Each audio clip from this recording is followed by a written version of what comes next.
ब्राह्मणों के चरणों की वंदना करता हूँ। क्यों? इस पृथ्वी का ब्राह्मण कौन है? देवता है। वो जब देवता के चरणों में आप प्रणाम नहीं करोगे तो आपको प्राप्त कुछ हो सकता है? नहीं। तो गोस्वामी जी ने प्रथम कहते हैं मैं ब्राह्मणों के चरणों की सेवा करता हूँ। भगवान भी कहते हैं कि जो मन किम वचन से ब्राह्मणों के चरणों की पूजा करते हैं मैं उसकी रक्षा करता हूँ। तो किसी ने पूछा क्या आप रक्षा करते हैं? भगवान कहते हैं कि जो ब्राह्मण पुण्य एक जग मह नहीं दूजा मन किम वचन विप्र पद पूजा। ये भगवान के शब्द सुना रहा हूं, ध्यान। इस पृथ्वी का देवता कौन है? ब्राह्मण है। वो भगवान के शब्द सुना रहा हूं, बड़े ध्यान से सुने। पुण्य एक जग मह नहीं दूजा मन किम वचन विप्र पद पूजा। भगवान कहते हैं जो मन तन धन मन से जो ब्राह्मणों के चरणों की पूजा करता है मैं उसकी रक्षा करता हूं। तो किसी ने कहा आप क्या रक्षा करते हैं? आप रक्षा उस व्यक्ति की क्या करेंगे वो भी बताइए। तो भगवान कहते हैं करहूं सदा तिन की रखवारी निज बालक करे मैं तारी। जैसे माता अपने पुत्र की रक्षा करती है, पालन पोषण करता है, उस व्यक्ति को मैं उसी तरह पालन पोषण उसकी रक्षा करता हूं। आदमी वो सब कुछ करेगा, ये नहीं करेगा, मानती नहीं है। दुख का कारण क्या है? वो जब तक ब्राह्मणों के चरणों की वंदना जो व्यक्ति नहीं करता है उभय में परेशानी ही रहता है। देखिए जब व्यक्ति इस पृथ्वी पर जन्म लेता है तो भगवान से उसका साक्षात्कार मां के गर्भ में होता है। जब प्राणी मां के गर्भ में आता है उसको बहुत कष्ट होता है, बहुत। जब उसको कष्ट होता है तो भगवान नारायण से वो प्रार्थना करता है हे प्रभु मुझे इस नरक से आप बाहर निकालिए। क्योंकि जब माताएं गर्भ धारण करती हैं तो उनका खट्टा और तीखा खाने का बहुत मन करता है कि नहीं? तो जब वो आहार खट्टा और तीखा लेती हैं तो जो शिशु उदय में रहता है वो झटपटाता है, क्योंकि मिर्ची का जो रस है वो उसके अंदर ही जाता है, उसको उसी का तो आहार मिलता है। जब मिर्ची का उस शिशु को आहार मिलता है तो वो झटपटाता है, बहुत कोमल रहता है। जब शिशु होता है तो कितना कोमल रहता है आप सब अनुभव कर सकते हैं। 5वें महीने में प्राणी का जो 5 महीने का जो पिंडकार बन जाता है, पूरा शरीर बन जाता है, उसमें भगवान प्राण डाल देते हैं। 5 महीने से 9वें महीने तक झटपटाता है वो प्राणी। जब भगवान से प्रार्थना करता है हे प्रभु मुझे इस नरक से निकालिए। सबसे बड़ा नरक तो यही है। जीता जी आदमी रहता है, अच्छा रहता कैसा? ऊपर पैर है नीचे सर है, नीचे सर है फिर भी गंदगी में, कितनी बड़ी गंदगी है, मलमूत्र के अंदर है वो। यदि माता ने उस समय थोड़ा सा भी तीखा खा लिया बहुत कोमल उसका शरीर रहता है, वो झटपटाता है, ईश्वर से प्रार्थना करता है मुझे इस नरक से निकालिए। तब भगवान नारायण उसको दर्शन देते हैं उधर गर्भ में। वो कहते हैं जो आपने कर्म करे हुए हैं योनि प्राप्त हो रही है, इस नरक की प्राप्ति हुई है। आगे आप ये गलती गिनाते हैं भगवान, तो आपने ये गलती करी थी उसका परिणाम आप भोग रहे हैं। तो प्राणी कहता है प्रभु मुझे आप अपनी भक्ति बताइए। भगवान उसको अपनी भक्ति बताते हैं, आप मेरे नाम का सहारा लीजिएगा, भक्ति बताते हैं भगवान। वो प्राणी भगवान को गर्भ में भी जपता है।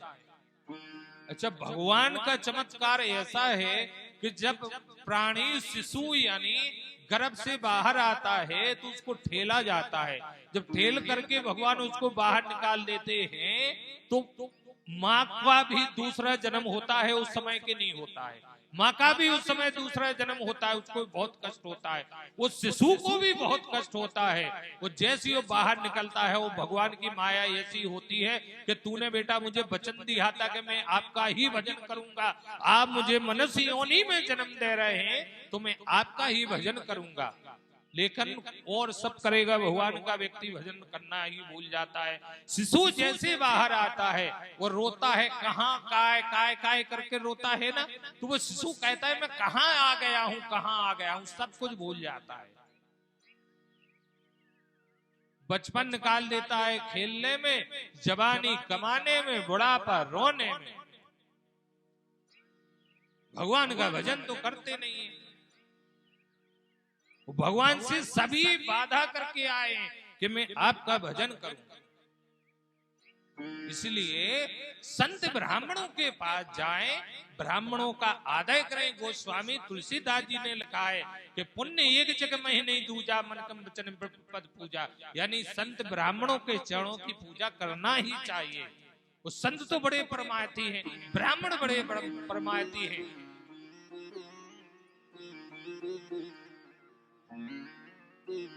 गोस्वामी जी आगे लिखते हैं, साधु चरित्र शुभ चरित्र के पासु, निरस विशद गुण मय फल जासु।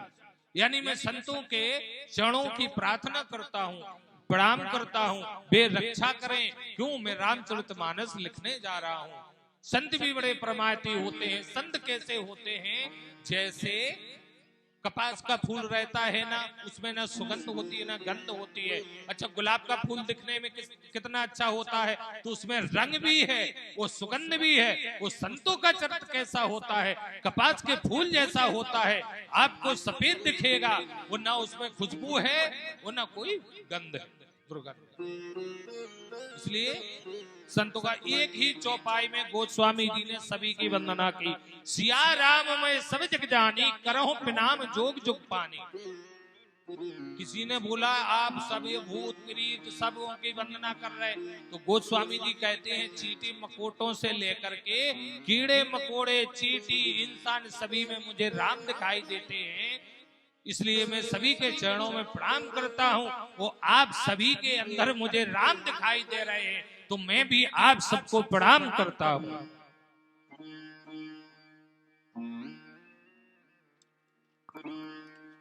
जीवन बहता पानी रे प्राणी कहे, करे तू गुमान रे, करे तू गुमान रे, अरे इंसान रे। जीवन बहता पानी रे प्राणी कहे, करे तू गुमान रे। जीवन बहता पानी रे प्राणी कहे, करे तू गुमान रे।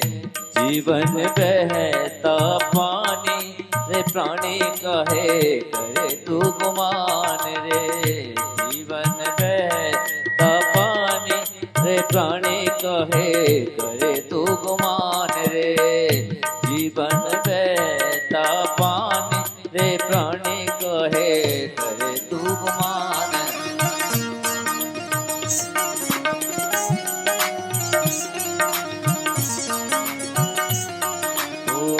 दो दिन की जिंदगानी रे प्राणी काहे, करे तू गुमान रे। दो दिन की जिंदगानी रे प्राणी काहे, करे तू गुमान रे।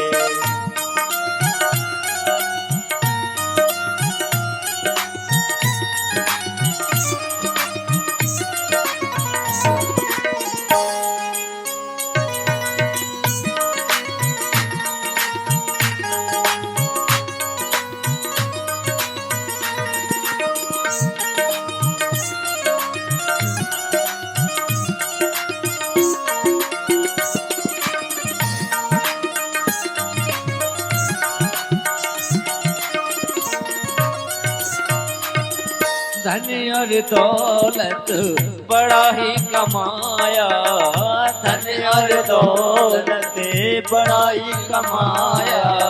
इस माया में हरि को बुलाया, ओ इस माया ने हरि को बुलाया, इस माया में हरि को बुलाया, ओ इस माया ने हरि को बुलाया। ओ माया तो आनी है जानी रे, प्राणी काहे करे तू गुमान रे। माया है आनी जानी, ओ प्राणी काहे करे तू गुमान रे। जीवन बहता पानी रे, प्राणी काहे करे तू गुमान रे।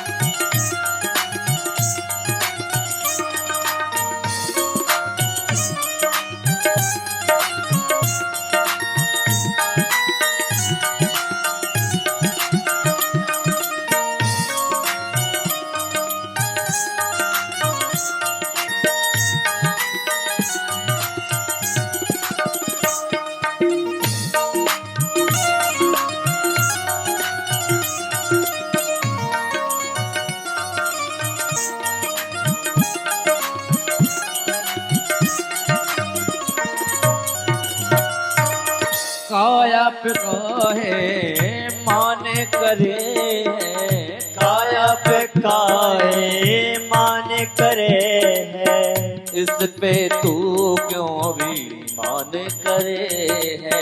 ओ इस पर क्यों तू अभिमान करे। ओ इस पर क्यों भी मान करे है। ओ इस पर क्यों तू अभिमान करे। रहता न रूप जबानी रे, प्राणी कहे करे तू गुमान रे।